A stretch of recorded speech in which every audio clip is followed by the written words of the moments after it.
Your gut may be working against you right now, and not because you're missing a probiotic, but because some of the bacteria living inside your gut, they have run out of food, and when that happens, they can start feeding on the very barrier that's supposed to protect you, which is the lining of your intestines. And over time, that can wear down that lining and set off a slow chain of problems. Problems like stubborn bloating and brain fog, that mid-afternoon energy crash, food sensitivities, and even low-grade inflammation that accelerates your biological age. But here's the part that the detox industry doesn't tell you. You don't need a cleanse or a tea or a supplement because your body already runs two real cleaning systems built to repair and to defend your gut. So in this video, I'll show you 5 science-backed ways to restart those systems to feed the right bacteria and rebuild your gut lining and help your gut repair itself naturally and potentially undo years of damage in the process. And if you're new here, I'm Dr. Leonid Kim, and on this channel, my mission is to give you the science and the practical tools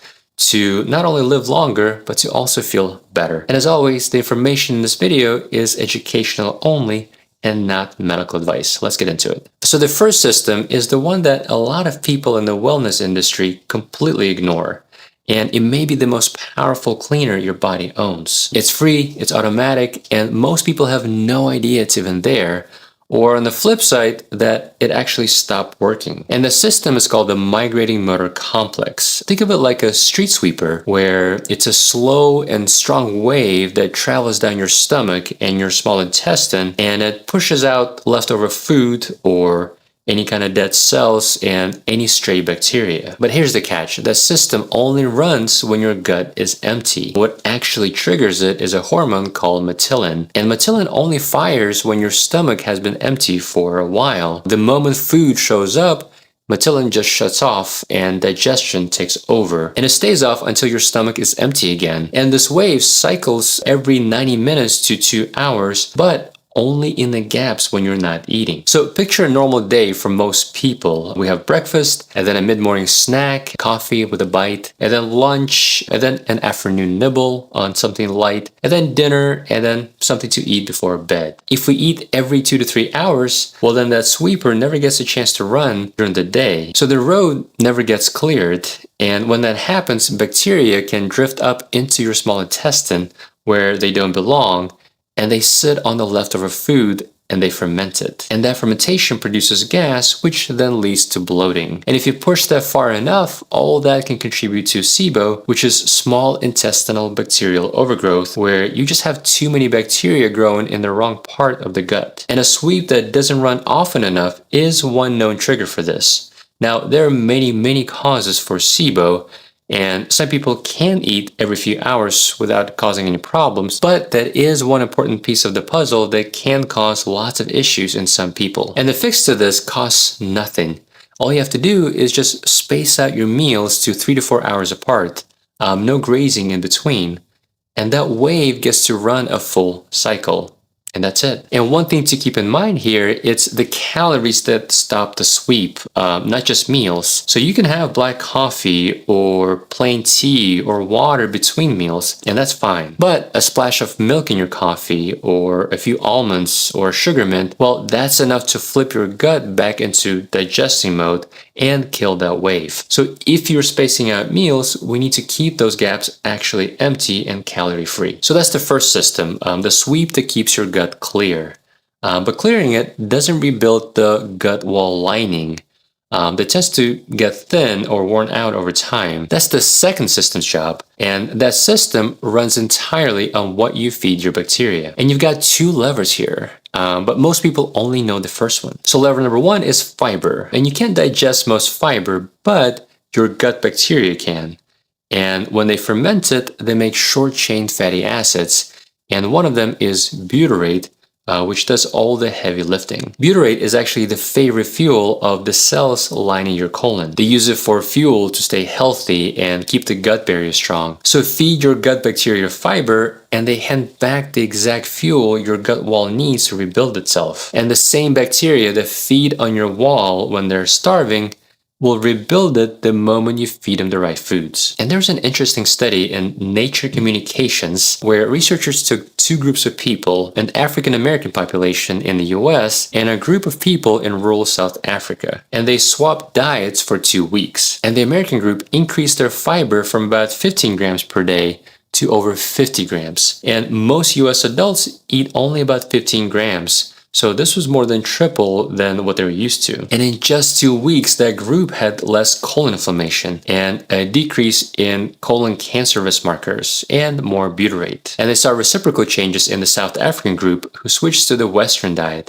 which was low fiber and high fat. And predictably, they saw more inflammation in the lining of the colon and biological changes associated with a higher risk of colon cancer. All that happened in just 2 weeks. And by the way, not all fiber is equal here.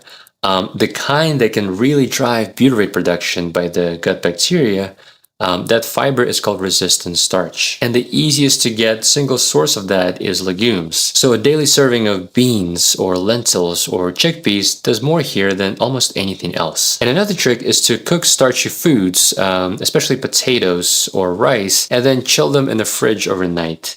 And some of that starch reorganizes into resistant starch. So cold day rice or a potato salad can actually feed your gut better than freshly cooked rice or freshly cooked potatoes. And another food to try would be slightly green bananas because they're pretty high in resistant starch content. But overall, we want to get resistant starch from many different sources to maximize that benefit. Now, lever 2, and this one actually surprised the researchers, but it makes sense, and it's fermented foods. There was a randomized prospective trial out of Stanford where one group of healthy adults spent 10 weeks of adding fermented foods to their regimen. So they were adding things like yogurt or kefir, and kimchi and sauerkraut, kombucha. And the other group, they loaded up on fiber instead, with an average of about 45 grams per day. Now you'd think that the fiber group would win, but when the researchers looked at microbiome diversity specifically, the people in the fiber group, their diversity barely moved. It was the fermented foods group whose diversity actually climbed, and they saw 19 different markers of inflammation in the blood go down. So the way I think about it is fiber feeds the bacteria that we already have, but fermented foods, they help bring in new bacteria, and they help calm down our overreactive immune system. And we want both. And just a couple of servings of something fermented per day goes a long way towards rebuilding your gut. One important side note though, if you're not used to eating a lot of fiber, we don't want to go from 15 grams of fiber to 40 or 50 grams overnight because that can cause a lot of bloating and a lot of GI distress. So we want to increase gradually over several weeks. All right, so far we restarted the sweep and we're feeding the lining of the colon, which is so important. Now let's talk about what's tearing it back down, because sometimes the fastest way to heal something is just to stop the thing that's breaking it. And in this situation, there are 2 everyday additives that do most of the damage. The first one is a group of ingredients called emulsifiers. And these are additives that keep oil and water from separating, so your food stays smooth and creamy. And these emulsifiers are in a lot of processed foods. Foods like ice cream and salad dressings, sauces, some plant milks, and a lot of protein bars. There was a study in Nature that tested 2 of the most common ones. So the first one was carboxymethylcellulose, or CMC, and the other one was polysorbate 80, or P80. And in mice, both of them thinned out the slippery mucus layer that's supposed to keep bacteria from ever touching your gut wall. And without the protective lining, the bacteria can creep right up against the wall, which can trigger low-grade inflammation. Now, this was a mouse study, not a human one, but there are some small human studies that show that a diet high in emulsifiers can reduce your microbiome diversity, and it can prime the gut barrier to overreact to acute stress, which can then lead to more inflammation. And if you want to look for those on food labels, carboxymethylcellulose often shows up as cellulose gum, and polysorbate 80 is usually just listed by that name. or P80. And once you've seen them, you'll start noticing them all over the ultra-processed foods aisle. And the second additive is artificial sweeteners. And here the evidence is actually in humans. There was a randomized trial published in Cell where they took 120 healthy adults and they gave them common sweeteners, so saccharin and sucralose and aspartame and stevia, and they observed them for 2 weeks. And the sweeteners were all given at doses below the recommended daily limit. And after 2 weeks, researchers saw significant shifts in their microbiome. The groups that received saccharin and sucralose specifically, they also developed worse blood sugar responses compared to the control group. Now, the interesting part, a lot of these effects were person-specific and microbiome dependent, meaning the effect really depended on the person's existing gut bacteria. So it wasn't the same for everyone, but for some people that impact was real. Now, I want to pause here and give you some perspective because I don't want to turn this into fear. One protein bar or an ice cream here and there is not going to wreck your gut. And we also don't have any strong evidence that diet soda is bad for everyone. Your gut is actually pretty resilient. That's really the whole point of this video. The real issue is the daily, all-day exposure. So the diet drink with every meal or packaged everything. So we don't need to read every label with a magnifying glass. We just want to shift the balance to where we're cooking and eating a little bit more whole foods, and we're leaning a little less on the packaged stuff. And that's how we rebuild that protective gut lining. So here's the one that actually has nothing to do with food, because you can do everything we've covered so far, space out your meals and feed your gut bacteria and clean up the additives. And you can still stall out if this one piece is off. And it all comes down to a single nerve called the vagus nerve. The vagus nerve is the main wire connecting your brain to your gut, and it runs in both directions. And this was fascinating when I first learned about it, but 80% of the traffic on that nerve runs from the gut up to the brain and not the other way around. So your gut is actually doing most of the talking. In fact, over 90% of your body's serotonin is made down in your gut and not in your brain, which tells you just how involved your gut is in this whole conversation. Now, which way the system leans really comes down to one thing.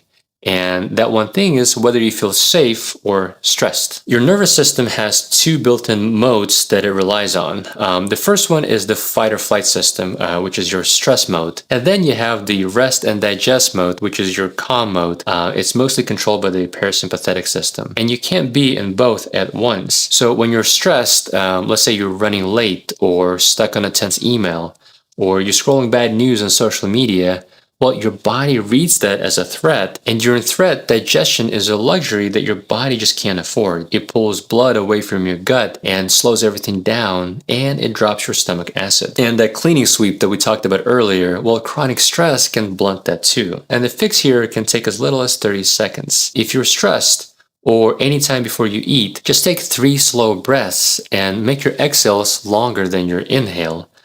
Maybe twice as long. That long, slow exhale is a direct signal to your vagus nerve, and it really tells your brain that you're safe, and it will help you flip back into that rest and digest mode. And the last piece is timing, and more specifically, when you stop eating for the day. Now, earlier we talked about spacing out your meals so the sweep can run in between meals. But this one is a little different. This one is about preserving and even maximizing that overnight window, because your gut lining repairs itself the fastest when it's not busy digesting. And the longest, cleanest sweep happens overnight while you're fasting. So if you're eating late and then snacking before bed and then eating early the next morning, well, at that point, you're cutting their repair window short on both ends. And there's actually an internal clock to this. Your gut runs on a daily rhythm, just like the rest of your body. And many of the repair processes that help maintain your gut lining, those become more active at night. So eating around the clock really blurs that signal.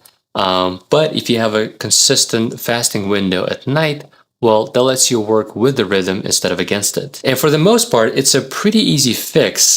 Just try to keep your eating inside a 10 to 12 hour window, and then finish your dinner at least 3 hours before bed. And then try to keep your meal timing fairly consistent from day to day, so your body can actually anticipate the periods of when it can go into repair mode. And there are studies that show that time-restricted eating where you get a consistent overnight fasting gap can provide protective effects on the gut lining and the gut barrier integrity. All right, I hope this was helpful. Stay healthy, and I'll see you in the next one.